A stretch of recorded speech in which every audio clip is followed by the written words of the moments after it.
السلام علیکم دوستو، میں ہوں عریشہ اور آپ ہیں اس وقت میرے چینل عریشہ ناول پہ۔ ایپیسوڈ سٹارٹ کرنے سے پہلے میرا چینل سبسکرائب کریں، ویڈیو لائک کریں اور کمنٹ بعد میں کر دیجیے گا۔ تو چلیے آج ہم پڑھنے جا رہے ہیں دستِ دارم کی قسط نمبر 36۔ تو آئیے سٹارٹ کرتے ہیں۔ دستِ دارم قسط نمبر 36 تحریر عریشہ۔ دارم سائیں نے کمرے میں قدم رکھا تو نور نے چور نگاہ سے اسے دیکھا تھا۔ السلام علیکم بابا سائیں، کیسے ہیں آپ؟ وہ بابا سائیں سے سلام دعا کرتے ہوئے ایک نگاہ در پہ ڈال کر سنان سائیں کے پاس جا بیٹھا۔ وعلیکم السلام، الحمدللہ بیٹا سائیں، میں تو بالکل ٹھیک ہوں، لیکن تمہاری بیوی نے تم سے کوئی ضروری بات کرنی تھی، کافی دیر سے تمہارا انتظار کر رہی تھی۔ اس نے تو نگاہیں دروازے پر ہی جما لی تھی۔ ہاں بیٹا سائیں، بولو کیا کہنا چاہتی تھی؟ آ گیا تمہارا شوہر، وہ دارم کو بتاتے ہوئے نور سے مخاطب ہوئے تو وہ ہڑبڑا سی گئی۔ میں کچھ نہیں، اس نے گھبراتے ہوئے لہجے میں انہیں دیکھ کر کہا تو نہ جانے کیوں دارم کے لبوں کی تراش میں مسکراہٹ گہری ہوئی۔ بابا سائیں وہ اکیلے میں بات کرے گی۔ آپ بتائیں آپ کی طبیعت کیسی ہے؟ میں نے سنا ہے رات آپ کا بی پی ہائی ہو گیا تھا۔ وہ ان کا دھیان اپنی جانب کرتے ہوئے بولا، جبکہ نور کی گھبراہٹ میں اضافہ ہو رہا تھا۔ ہاں الحمدللہ بیٹا، میں بالکل ٹھیک ٹھاک ہوں۔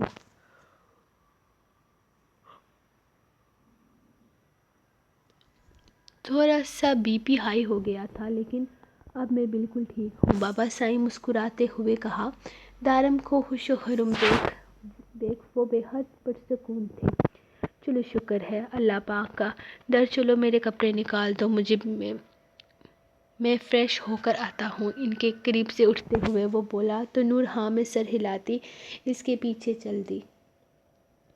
تایا سائیں، یہ نور بڑی جلدی نہیں سدھر گئی؟ مجھے تو لگا تھا یہ ابھی ہمارے لیے مشکل کرے گی، لیکن دارم سائیں نے تو اسے بڑی آسانی سے جلدی سیدھا کر دیا۔ سنان ان کے قریب جھکتے ہوئے بے حد کم آواز میں بولا، بیٹا سائیں محبت ہر مرض کا علاج ہے۔ نور کو محبت کی ضرورت تھی، توجہ کی ضرورت تھی۔ اس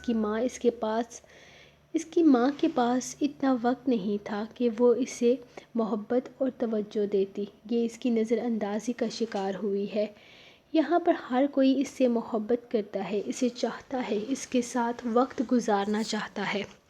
اتنے بڑے ملک میں وہ تنہا و اکیلی تھی۔ اسے انسان کی ذہن میں جو سوچ آتی ہے وہ اسے ہی صحیح تصور کرنے لگتا ہے۔ نور نے بھی ہمارے بارے میں بہت غلط سوچ رکھا تھا اور اب اس غلط کو صحیح مانتی رہی، لیکن اب آہستہ آہستہ اس کی غلط فہمیاں دور ہو رہی ہیں، ہمیں سمجھ رہی ہے وہ، اس لیے اس کا انداز اور سوچ بھی بدل رہی ہے۔ یہ تو بہت اچھی بات ہے تایا سائیں، ورنہ نور کے لیے تو میں کافی زیادہ پریشان تھا کہ آگے جا کے دارم سائیں کے ساتھ اس کی زندگی کیسی ہوگی، لیکن اللہ کا شکر ہے کہ نور اپنی اور دارم سائیں کی شادی کو قبول کر چکی ہے اور کافی خوش بھی لگ رہی ہے۔ سنان نے مسکراتے ہوئے کہا تو بابا سائیں بھی ہاں میں سر ہلا دیا۔ وہ اس کے پیچھے پیچھے آتے کمرے میں قدم رکھ چکی تھی۔ دارم اس کے آگے آگے چل رہا تھا۔ اس نے جیسے ہی کمرے کے اندر قدم رکھے وہ پیچھے ہوا اور اچانک ہی دروازہ بند کرتے ہوئے اس نے اسے اپنے بے حد قریب کھینچ لیا۔ تو تم میری واپسی کا انتظار کر رہی تھی؟ اس کے چہرے پر جھکتے وہ سوال کرنے لگا۔ اس کے لبوں کا بے لگام لمس وہ اپنے رخسار پر محسوس کر رہی تھی۔ نہیں تو میں تو نہیں کر رہی تھی آپ کا انتظار، وہ تو بابا سائیں نے پوچھا تو میں نے کہہ دیا کہ آپ سے کوئی بات کرنی ہے، لیکن آپ تو جانتے ہیں میں بھلا آپ سے کیا بات کروں گی؟ اس کے کرتے کے بٹن کے ساتھ کھیلتے وہ نگاہیں چرا کر بولی تو دارم سائیں کے لبوں پر بے ساختہ تبسم بکھر گیا۔ اچھا تو اب تم میرا انتظار نہیں کر رہی تھی؟ اس نے یقین دہانی کروانی چاہی تو نور نے فوراً ہاں میں سر ہلا کر اسے یقین دلایا۔ چلو کوئی بات نہیں، اگر انتظار نہیں تھا تو کیا ہوا، میں تو کافی جلدی میں گھر واپس آیا ہوں، ایک دو کام اور بھی تھے جنہیں تمہاری وجہ سے نظر انداز کرنا پڑا، کیونکہ مجھے تم سے ایک بے حد ضروری کام ہے، اس کا میں خوبصورت چہرہ اپنے ہاتھوں میں لیے تو اس کے نچلے لب کو اپنے انگوٹھے سے ٹہلا رہا تھا۔ اس کا لمس نور کے اندر گدگدی سی پیدا کر رہا تھا، ایک عجیب سی ہلچل اسے بے چین کر رہی تھی، جبکہ دارن شاید اس کے اندر کی کیفیت کو بہت اچھے طریقے سے سمجھتا تھا۔ تبھی تو اس کے سامنے بالکل ریلیکس کھڑا اپنی باتیں کرنے میں مصروف تھا۔ کون سا کام تھا آپ کو مجھ سے بتائیں، مجھے وہ پوچھنے لگی۔ نہ جانے اسے کون سا کام تھا اس سے جس کی وجہ سے وہ اتنی جلدی گھر واپس آیا تھا، وہ بھی اپنے بے حد ضروری کاموں کو چھوڑ کر۔ تلاشی لینی تھی جان سائیں تمہارے دل کی، میں نے سنا ہے تمہارے دل کے اندر تمہیں محسوس نہیں ہوتا۔ تمہارے دل کے اندر میں نہیں رہتا تو میں نے سوچا کیوں نہ میں خود چیک کر لوں کہ میں تو تمہارے دل کے اندر ہی رہتا ہوں، تو تمہیں نظر کیوں نہیں آتا۔ ہو سکتا ہے تمہارے اندر کے سافٹ ویئر میں کوئی مسئلہ ہو گیا ہو، کہیں ونڈو تو نہیں اڑ گئی۔ چیک کرنا پڑے گا۔ اس کا دوپٹہ الگ کرتے ہوئے وہ کمر میں دوپٹہ ڈالتے اسے اپنے بے حد قریب کھینچ چکا تھا، جبکہ لب اس کی گردن پر بے لگام چھوڑتا وہ جا بجا اسے اپنی قدرت سے بے حال کرنے لگا۔ وہ جتنا اس سے دور جانے کی کوشش کرتی، دارن اس کے دوپٹے اور کمر کے بیچ فاصلہ اتنا ہی کم کرتا تھا۔ اس کے جا بجا لمس سے وہ بے حال ہوتی اس کی باہوں میں بری طرح سے قید تھی، جب اچانک دارن نے اسے اپنے بازوؤں میں دھرتے ہوئے اس کے بیڈ کی طرف لایا اور آہستہ سے بیڈ سے لٹا کر خود بھی اس کے ساتھ ہی لیٹ کر اس کے نازک وجود کو پھر سے لگا چکا تھا۔ اب بتاؤ کیا کیا سارا دیکھیں، جو مس کیا یہ نہیں۔ اس کے ماتھے پہ اپنے لب رکھتا وہ اسے اپنے سینے سے لگا چکا تھا۔ نہیں، میں نے تو آپ کو مس نہیں کیا، اس کے بٹن کے ساتھ کھیلتے وہ شرارتی لہجے میں بولا ہے۔ کیا مطلب تم نے مجھے بالکل بھی مس نہیں کیا؟ وہ اس سے دیکھ کر ذرا سختی سے بولا تو نور اس کی بےتابی پر فوراً نام اس پر ہلاتے کھلکھلائی تھی۔ اس کا مطلب تو یہ ہوا کہ میری محبتوں اور قربتوں نے ابھی تک ٹھیک سے اثر نہیں کیا تم پر۔ کوئی بات نہیں، اس بار ایسا لمس چھوڑوں گا کہ تمہاری روح بھی مجھے مس کرنے پر مجبور ہو جائے گی۔ وہ اس کے دونوں بازو تھام کر تکیے سے لگاتار اس کے اوپر اپنا سایہ بنا گیا۔ نہیں، میں نے آپ کو مس کیا، آپ کو تھوڑا سا۔ اس کی حساسیت کو محسوس کرتے ہوئے تھوڑا سا مس کرنے کا کیا فائدہ سارا سائن؟ میں تو چاہتا ہوں کہ تمہاری روح بھی میرے انتظار میں تڑپ اٹھے۔ تم میری واپسی کی دعائیں مانگو، میرا راستہ دیکھو، تمہاری آنکھیں کبھی نہ تھکیں۔ اس سے خود میں قید کرتا وہ جاگ کر اس کی گردن پر اپنے لب رکھتا ہلکے لہجے میں بولا۔ بولو کب کرو گی مجھے اتنا مس؟ اس کے لبوں کو اپنے لبوں سے چھپے وہ اسے عذاب کرنے کے موڈ میں تو نہیں تھا، لیکن پھر بھی سوال کرنا شاید ضروری تھا، لیکن شاید وہ شرم و حیا سے پگھلتی اس کے سوال کا جواب دینے کی پوزیشن میں نہیں تھی، اسی لیے اپنے لرزتے وجود کو اس کے سینے میں چھپاتے وہ آنکھیں موند گئی، جبکہ اس کی اس ادا پر مسکراتا وہ اس کے نازک وجود کو اپنے حصار میں لے چکا تھا۔ وہ اس سے جس سوال کا جواب مانگ رہا تھا وہ تو اس کے سامنے تھا، کیونکہ دروازے کے پار لگے شیشے سے وہ اس کی نگاہوں کو محسوس کر رہا تھا جو بری طرح سے دروازے پر جمی ہوئی تھی۔ وہ جان بوجھ کر اندر لیٹ آیا تھا کیونکہ اس کی آنکھوں میں اپنے لیے انتظار دیکھ وہ اندر تک سرشار ہو گیا تھا۔ یہ اس کی خواہش تھی کہ وہ ہر روز اس کا اسی طرح سے انتظار کرے، اور وہ جانتا تھا کہ ایسا ہی ہوگا۔ اس کی محبت ہر روز انتظار کرتی اسے یوں ہی اپنی پناہوں میں ملے گی اور وہ اسے خود میں سمیٹ لے گا۔ اماں سائیں کس کے لیے بنا رہی ہیں؟ اماں سائیں کو کچن میں مصروف دیکھ وہ ان کے پاس آئی تھی۔ جب اسے پتہ چلا کہ آج کھانے میں سب کچھ زرنیش کی پسند کا بن رہا ہے۔ زرنیش کو گجریلا بے حد پسند تھا اور اس کی پسند کو مد نظر رکھتے ہوئے اماں سائیں نے سب کچھ اپنے ہاتھوں سے بنایا تھا۔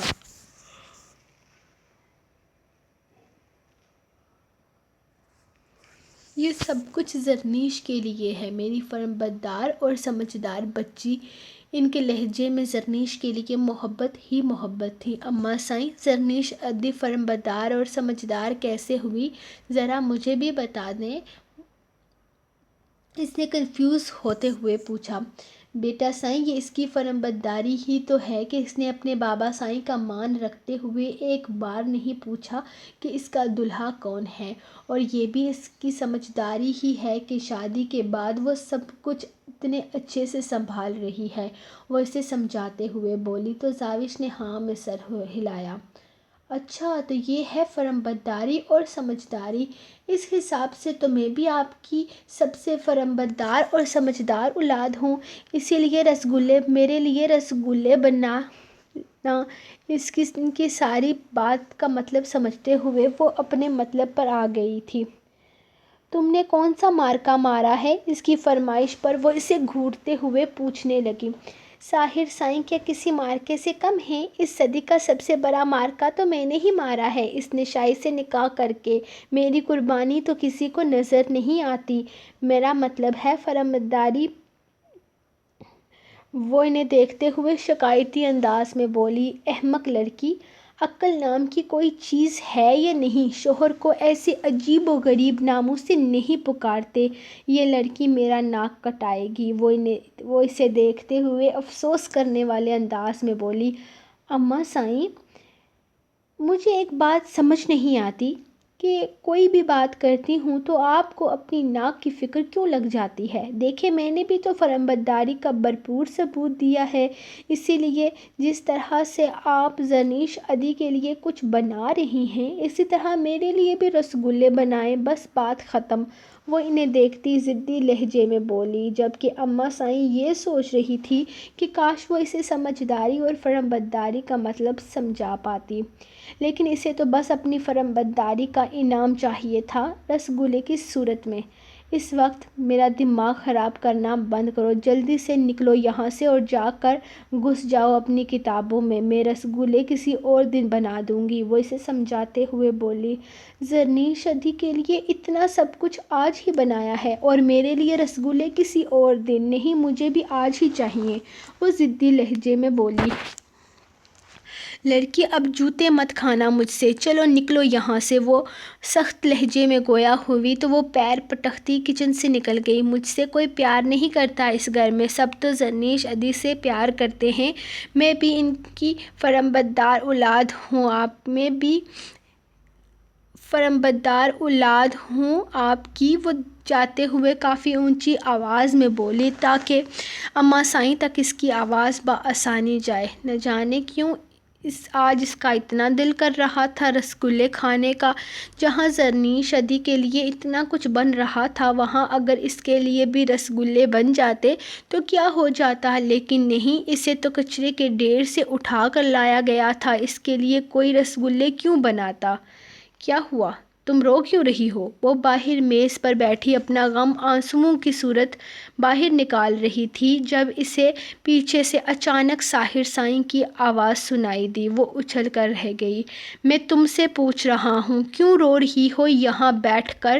کسی نے کچھ کہا ہے کیا؟ اسے یوں آنسو بہاتے دیکھ وہ سچ میں پریشان ہو گیا تھا، کیونکہ میری قربانی کسی کام نہیں آئی۔ وہ چہرہ رگڑتی بے حد معصومیت سے بولی، کون سی قربانی؟ عید تو دور ہے ابھی۔ وہ اسے گھورتے ہوئے سوال کرنے لگا۔ اس کی باتیں اکثر اس کے سر کے اوپر سے گزر جاتی تھیں۔ کچھ قربانیاں عید پر نہیں دی جاتی۔ خیر چھوڑیں، آپ نہیں سمجھ سکتے میری بات این جے سائیں۔ وہ اپنے آنسو صاف کرتی دکھی لہجے میں بولی، آج تو تم مجھے اس این جی کا مطلب بتا ہی دو۔ وہ اسے دیکھتے ہوئے سوال کرنے لگا، کچھ چیزوں کا کوئی مطلب نہیں ہوتا، جیسے آج میری فرمانبرداری کا کوئی مطلب نہیں ہے۔ اتنی بڑی قربانی دی میں نے اور بدلے میں کیا مانگا؟ صرف رسگلے، لیکن میری ظالمہ میرے لیے رسگلے نہیں بنا سکتی، بس یہی ہے میرا نصیب۔ وہ اوور ایکٹنگ کرتی اس کے سامنے سے ہٹتی، سیڑھیاں چڑھنے لگی، جبکہ ساحر کو سمجھ نہیں آ رہا تھا کہ وہ اس کی باتوں پر پریشان ہو یا ٹھہکے لگائے۔ نوٹنکی، پتہ نہیں اماں سائیں نے کیا کھا کر پیدا کیا تھا اس کو۔ وہ نفی میں سر ہلاتا اپنے کمرے کی جانب جانے لگا۔ جب خیال آیا کہ یہ سارا ڈرامہ تو وہ رسگلا کھانے کے لیے کر رہی ہے۔ وہ بچپن سے ہی رسگلے کی دیوانی تھی۔ رسگلے کھلا کر اس سے کوئی بھی کام بآسانی کروایا جا سکتا تھا۔ ہاں، اس سے کوئی بھی کام تو نہیں تھا، لیکن نہ جانے کیوں وہ اپنی وجہ سے زاوش کے چہرے پر مسکراہٹ لانا چاہتا تھا۔ تو زاوش دیدی نے رسگلے کھانے ہیں، کوئی بات نہیں، کھلا دیتے ہیں۔ اب شوہر ہونے کے ناطے میں اتنا تو کر ہی سکتا ہوں۔ اس کے لیے لاتا ہوں، فریج میں رکھ دوں گا، اپنے ہاتھوں سے دے کر سر پر ہرگز نہیں چڑھاؤں گا۔ اس نے سوچتے ہوئے باہر کا رخ کیا اور وہ اس کی خواہش پوری کرنا چاہتا تھا۔ یہ الگ بات تھی کہ اپنی انا کو وہ 1 انچ بھی نیچے کیوں آنے دے۔ تم یہاں کیا کر رہی ہو؟ میں کب سے تمہیں ڈھونڈ رہا ہوں۔ وہ اسے ہر طرف دیکھ کر اب اس کے کمرے کی جانب آیا، جہاں وہ بیٹھی اب تک اپنے رسگلے کا دکھ منا رہی تھی۔ ہاں، میں یہی ہوں۔ مجھ غریب نے کہاں جانا ہے؟ مجھ سے تو کوئی پیار بھی نہیں کرتا اس گھر میں۔ وہ اپنی بات کے اینڈ پر اسے پھر سے اپنا پرانا ڈائیلاگ مارا جو اس کا موسٹ فیورٹ تھا۔ جب کوئی اس کی بات نہیں مانتا تھا تو وہ اسی طرح ایموشنل بلیک میلنگ سے اپنی بات منواتی تھی۔ اٹھو، دماغ خراب کرنا بند کرو۔ بھوک لگی ہے مجھے، جاؤ کھانا گرم کر کے دو۔ وہ اسے غصے سے ڈانٹتے ہوئے بولا، پتہ نہیں اس لڑکی کے دماغ میں آخر یہ سارے فطور آتے کہاں سے تھے۔ وہی تو کہہ رہی ہوں، سب کا دماغ خراب کرتی ہوں۔ میں بالکل بھی عقل مند نہیں ہوں، اسی لیے تو مجھ سے کوئی پیار نہیں کرتا۔ ہر وقت ہر کوئی مجھ پر غصہ کرتا رہتا ہے۔ کوئی جوتا دکھاتا ہے تو کوئی آنکھیں۔ جوتے کے بارے میں تو خیر وہ اپنی ماں کی بات کر رہی تھی، اور یقیناً آنکھوں پر اس نے اسی کو تصور کیا تھا۔ اس کے کڑوے طنز کو وہ پی گیا، کیونکہ اس وقت وہ بحث کے موڈ میں نہیں تھا۔ وہ نفی میں سر ہلاتا نیچے چلا گیا۔ رات کے 10:30 بج رہے تھے۔ وہ اکثر اسی وقت گھر واپس آیا کرتا تھا۔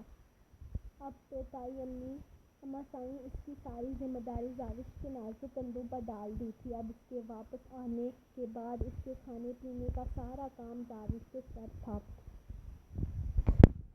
اب وہ خود بھی زاوش سے ہی کہتا تھا، کیونکہ زاوش پر وہ اپنا حق سمجھتا تھا۔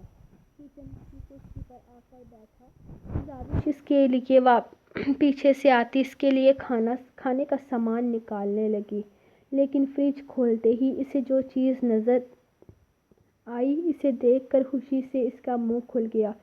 یا اللہ، میں خواب تو نہیں دیکھ رہی، یہ حقیقت ہے نا؟ وہ بڑا سا شیشے کا باؤل باہر نکالتے بے یقینی کی کیفیت میں تھی۔ اس نے فوراً باؤل نکال کر باہر کاؤنٹر پر رکھا اور خوشی سے اس کی آنکھیں چمک رہی تھیں، جبکہ ظاہر سائیں اس کی بچوں جیسی خوشی دیکھ کر مسکرا دیا۔ لیکن وہ کتنی ہی خوش کیوں نہ ہو جائے، وہ بالکل ارادہ نہیں رکھتا تھا اسے یہ بتانے کا کہ یہ رسگلے وہ خود لے کر آیا ہے۔ یا اللہ، کس کو ترس آ گیا مجھ پر؟ میں قسم کھاتی ہوں، یہ جو کوئی بھی ہوا نا، میں اس کا منہ چوم لوں گی۔ وہ آسمان کی طرف دیکھتی لمحے میں اس کے دل کے سارے تار چھیڑ چکی تھی۔ وہ آہستہ سے کرسی سے اٹھ کر اس کے پیچھے آ گیا۔ کچھ بھی مت بول دیا کرو معصوم لمڑی، کیونکہ کچھ کام بہت مشکل ہو جایا کرتے ہیں، جیسے یہ کام ہو گیا تمہارے لیے۔ اس کا راستہ روکتے وہ اس کے بے حد قریب آ گیا تھا۔ زاوش نے گھبراتے ہوئے اسے دیکھا۔ وہ اس کے اتنے پاس آ گیا تھا کہ اس کی پرفیوم کے ساتھ ملی جلی سگریٹ کی سمیل اسے بے چین کر رہی تھی۔ کون سا کام؟ اس نے گھبراتے ہوئے پوچھا۔ اس کے اتنے پاس آنا بے وجہ تو نہیں تھا۔ منہ چومنے کا کام؟ ابھی تم نے ہی تو کہا کہ جس نے بھی یہ رسگلے تمہارے لیے فریج میں رکھے ہیں، تم اس کا منہ چوم لو گی۔ اب کیا تمہارے لیے میرا منہ چومنا آسان ہے؟ وہ اسے دیکھتے ہوئے سوال کرنے لگا۔ کیا مطلب؟ وہ بے حد گھبرائی منمنائی تھی، جبکہ اس کے مطلب کو مطبل کہنا۔ ظاہر شاہ کی گھنی مونچھوں کے نیچے انابی لبوں پر تبسم بکھیر گیا۔ مطلب یہ کہ اب تمہیں اپنا کہا کر کے دکھانا ہے۔ اس کی کمر میں ہاتھ ڈالتا وہ اسے اپنے بے حد قریب کھینچتے ہوئے بولا، جبکہ اس کے انداز پر زاوش کی سٹی پٹی گم ہو چکی تھی۔ سو گائز، یہ رہی ایپیسوڈ نمبر 36۔ انشاءاللہ ملتے ہیں نیکسٹ ایپیسوڈ کے ساتھ کل۔ تب تک کے لیے اپنی رائٹر کو دیں اجازت۔ اللہ حافظ۔